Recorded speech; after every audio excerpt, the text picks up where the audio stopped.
Hello student, मैं doctor Gaurav Singh आपको अपने चैनल में बच्चों आपका स्वागत बंदन करते हैं।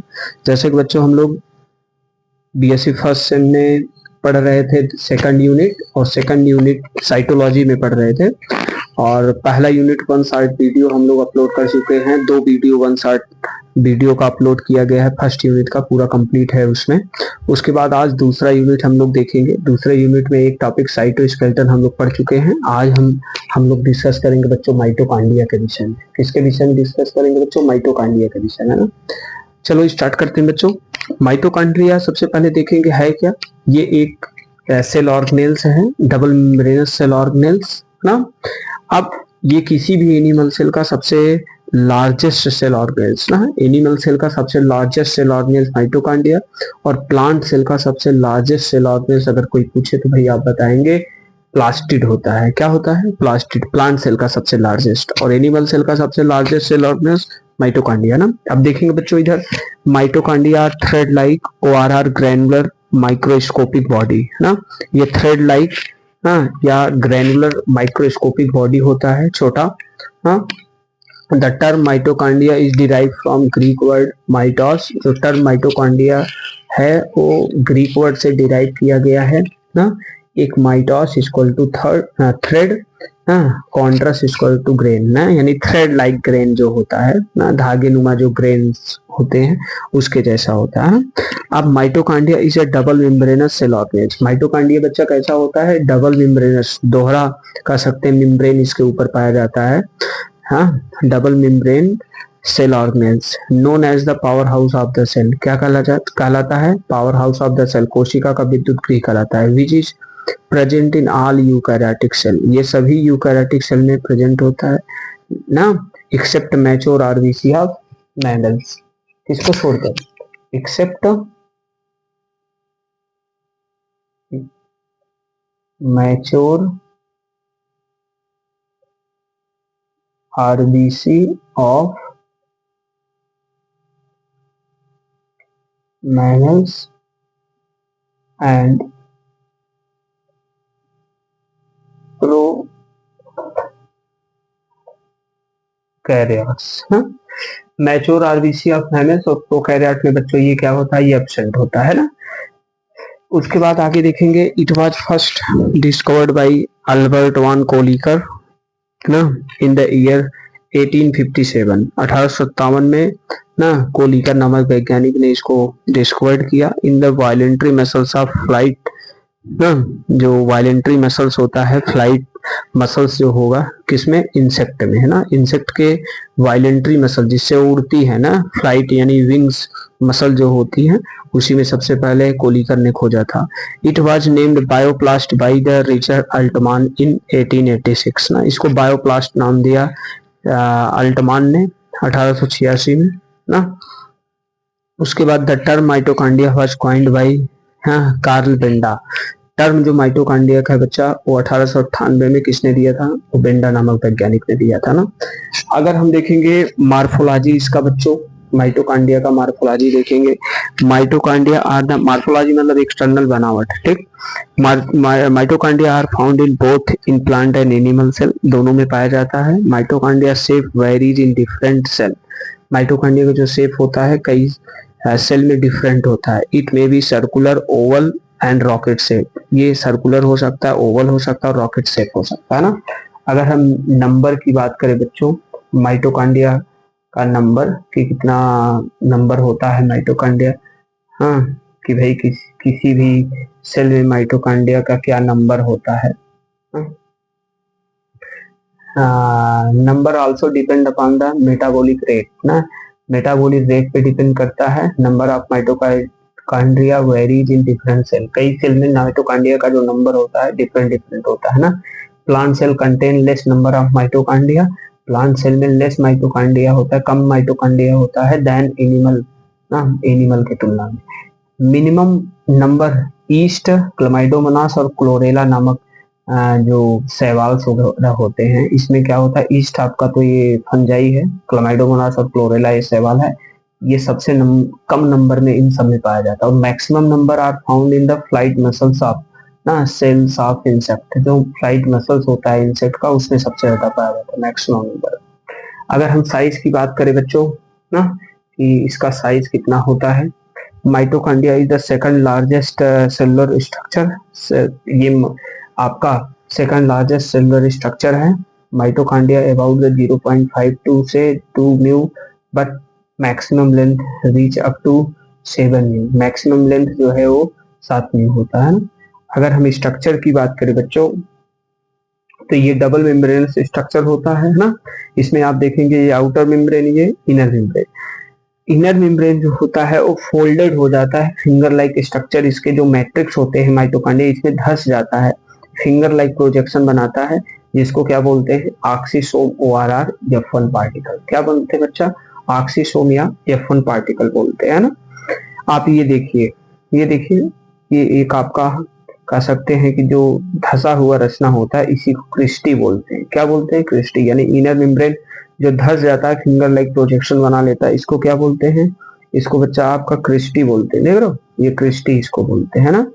और ये जो खाली स्पेस होता है माइटोकॉन्ड्रिया के अंदर, इसको मैट्रिक्स बोलते हैं। माइटोकॉन्ड्रिया सेमी ऑटोनॉमस ऑर्गेनेल कहलाता है। क्यों, क्योंकि इसके पास स्वयं का डीएनए पाया जाता है और राइबोसोम पाया जाता है। हमने बताया कि माइटोकॉन्ड्रिया को सेमी ऑटोनॉमस ऑर्गेनेल बोलते हैं। क्यों, क्योंकि इसके पास स्वयं का डीएनए और राइबोसोम पाया जाता है। ये स्वयं इसमें इंफॉर्मेशन होता है कि माइटोकॉन्ड्रिया बनाने के लिए राइबोसोम होगा, प्रोटीन बनाएगा, तो ऑटोमेटिक ये बना सकता है, अपने बॉडी को खुद बना सकता है ना, ये किसी दूसरे पे डिपेंड नहीं रहेगा। ठीक, उसके बाद ये क्रिस्टी पे देखेंगे कुछ नॉब लाइक स्ट्रक्चर प्रेजेंट होते हैं, जिसको क्या बोलते हैं, ऑक्सीसोम बोलते हैं। ये देखिए ऑक्सीसोम, एक ऑक्सीसोम का ये स्ट्रक्चर 1 से 10 एंगस्ट्रॉम, ये इसका जो बेस होता है ये होता है ना, और लगभग 150 एंगस्ट्रॉम इसका लेंथ होता है। ठीक, अब ये आउटर मेम्ब्रेन है, ये इनर मेम्ब्रेन फोल्डेड हो गया ना। अब इसके बीच, आउटर और इनर मेम्ब्रेन के बीच, ये पेरीमाइटोकॉन्ड्रियल स्पेस बोलते हैं। इसको क्या बोलते हैं बच्चा, पेरीमाइटोकॉन्ड्रियल स्पेस बोलते हैं ना। उसके बाद ये देखिए यूनिट मेम्ब्रेन आपका है, इसी पे क्या होता है, इसी पे ऑक्सीसोम या इसको F1 पार्टिकल बोलते हैं, ये लगा होता है एक F1 पार्टिकल या ऑक्सीसोम का स्ट्रक्चर ये है ना। अब देखिए जो माइटोकॉन्ड्रिया है, माइटोकॉन्ड्रिया का ये जो इनर स्ट्रक्चर है, यहाँ जो मैट्रिक्स वाला पोजीशन है ना, यहीं पे क्या होता है बच्चा, यहीं पे आपका क्रेब्स साइकिल होता है। क्रेब्स साइकिल एक साइकिल चलेगा जो उसका ये इनर मेम्ब्रेन और मैट्रिक्स वाला पोजीशन लेके यहीं पे क्रेब्स साइकिल होता है। और ईटीएस का जो साइट होता है आपका ऑक्सीसोम या F1 पार्टिकल होता है। कहाँ होता है, ऑक्सीसोम या F1 पार्टिकल में होता है ना। 2 साइकिल चलता है माइटोकॉन्ड्रिया में, एनर्जी बनता है, जिसके कारण माइटोकॉन्ड्रिया को power house of the cell बोलते हैं ना। अब देखिए mitochondria are generally composed of several structure. Mitochondria कई स्ट्रक्चर से मिलके क्या होता है, मिलके बच्चों बना होता है ना। जैसे इसमें देखिए, इसमें माइटोकॉन्ड्रियल मेम्ब्रेन ना, माइटोकॉन्ड्रियल मेम्ब्रेन क्या होता है, mitochondria double membranous structure that is outer membrane and inner membrane separated by a intermembrane space ना। intermembrane space separated रहता है। inner membrane of mitochondria become folded to form a finger like projection called cristae। जो inner membrane होता है हमने बताया था folded हो जाएगा, जिसको क्या बोलते हैं, फिंगर लाइक स्ट्रक्चर, जिसको क्रिस्टी के नाम से जाना जाएगा। क्रिस्टी क्या है, large number of finger like projection are form by the inner membrane of mitochondria are called as cristae। इसको क्या बोलेंगे बच्चों, क्रिस्टी बोलेंगे। It contain F1 particle ORR oxysome. ये क्या कंटेन किया रहता है, F1 पार्टिकल या ऑक्सीसोम। इट यानी cristae increase the capacity of the mitochondria to synthesize ATP। जो क्रिस्टी होता है ये कैपेसिटी को बढ़ा देता है माइटोकॉन्ड्रिया का टू सिंथेसाइज ATP। ATP को क्या करने के लिए, सिंथेसाइज करने के लिए ना। नेक्स्ट है मैट्रिक्स। मैट्रिक्स देखिए बच्चों क्या होता है, mitochondrial matrix, the space which are covered by inner membrane are called as matrix। जो स्पेस होता है वो inner membrane से covered होता है, उसी को क्रिस्टी उसी को मैट्रिक्स बोलते हैं। the mitochondrial matrix is the various fluid that contain a mixture of the protein ना। जो मैट्रिक्स होता है क्या क्या प्रेजेंट होता है, मिक्सचर ऑफ प्रोटीन होता है एंड एंजाइम होता है। It also contain mitochondrial DNA, ribosome, organic ion, sugar, nucleotide, ये सब कंटेन किया रहता है मैट्रिक्स का, जो स्पेस होता है माइटोकॉन्ड्रिया का। TCA cycle occur at this place ना। टीसीए मतलब ट्राई कार्बोक्सिलिक एसिड साइकिल बोले तो क्रेब्स साइकिल ना। आकर इन दिस प्लेस, यहीं पे क्रेब्स साइकिल होता है ना। अब देखेंगे बच्चा ऑक्सीसोम। नेक्स्ट हम देखेंगे ऑक्सीसोम, या इसको F1 पार्टिकल बोलते हैं ना। इट इज सिचुएटेड ऑन ना क्रिस्टी, ये कहाँ पे सिचुएटेड होता है? क्रिस्टी पर। They are also called FO या एफ ओ पार्टिकल, ये F1 पार्टिकल ना। ORR ATP सिंथेस, इसका कई नाम है। They are responsible for the synthesis of ATP, ये किसके लिए रिस्पॉन्सिबल होते हैं? ATP के सिंथेसिस के लिए। With the energy release during the ETS ना, ATP सिंथेसिस के लिए होते हैं, जिससे क्या होता है? एनर्जी रिलीज किया जाता है। ठीक, ETS अगर in this place, ETS electron transport chain या इलेक्ट्रॉन ट्रांसपोर्ट सिस्टम यहीं पे होता है ना। अगर केमिकल कंपोजिशन की बात करें बच्चों माइटोकॉन्ड्रिया की, तो chemically mitochondria consist of the protein 60 से 70%, लिपिड 25 से 30%, RNA 5 से 7%, DNA इन स्मॉल क्वांटिटी ना, मिनरल्स, ट्रेसेस एंड ग्रैन्यूल्स भी पाया जाता है ना। फंक्शन ऑफ माइटोकॉन्ड्रिया, माइटोकॉन्ड्रिया का अगर हम फंक्शन देखें बच्चा, दे आर फॉलोइंग फंक्शन ना, there are following function of mitochondria, mitochondria का कई फंक्शन है ना। उसके बाद cellular respiration, ORR oxidation of food, सबसे मेन इसका फंक्शन है बच्चा सेलुलर रेस्पायरेशन में या फूड को ऑक्सीडेशन करने में, क्योंकि भोजन का डाइजेशन तो हो जाएगा, लेकिन अगर ऑक्सीडेशन नहीं होगा तब तक ATP नहीं बनेगा। तो वही ऑक्सीडेशन भोजन का कहाँ होता है? माइटोकॉन्ड्रिया में होता है, जिसके लिए माइटोकॉन्ड्रिया को power house of the cell बोलते हैं ना। Mitochondria are the site of oxidation of food, ये देखो लिखा है माइटोकॉन्ड्रिया किसका साइट होता है? फूड के ऑक्सीडेशन का ना। Oxidation of food in the presence of oxygen, किसके प्रेजेंस में? ऑक्सीजन के। दूसरा इसका मेन फंक्शन है हीट प्रोडक्शन करने का ना। अब देखिए इसमें during the process of the oxidation of glucose both energy and heat are produce, energy और हीट का प्रोडक्शन करता है।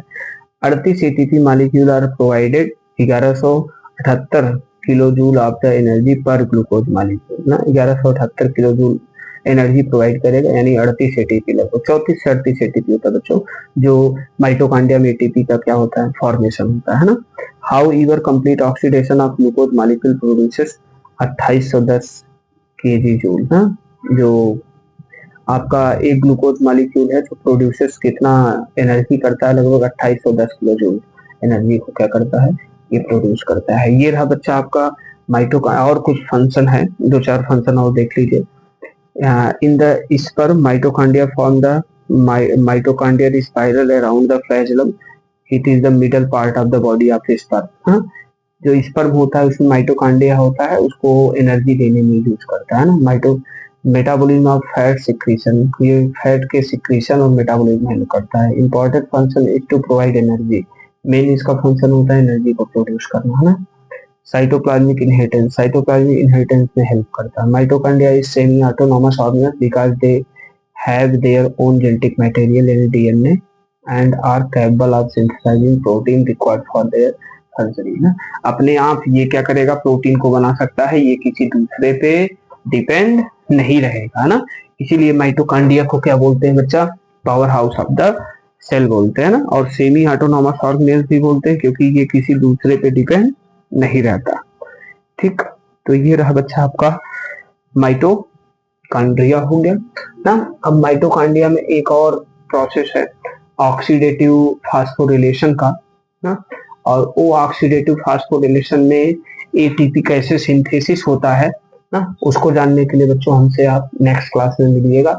और आप लोग डेली का डेली ना, जैसे भाई हम नोट पे इसलिए पढ़ा रहे हैं कि जो फर्स्ट ईयर के बच्चे हैं ना, थोड़ा सा भाई बोलने वगैरह पे जल्दी जल्दी नहीं लिख पा रहे थे, या स्पेलिंग मिस्टेक भी आपका हो सकता है, तो नोट से हम पढ़ाते हुए बताते हुए चल रहे हैं। आप इस नोट्स को लेकर अपना नोट्स एक प्रॉपर एकदम नोट्स बना लीजिए, जो एग्जाम पर्पस के लिए आगे कंपटीशन वगैरह में भी आपको बच्चों क्या करेगा?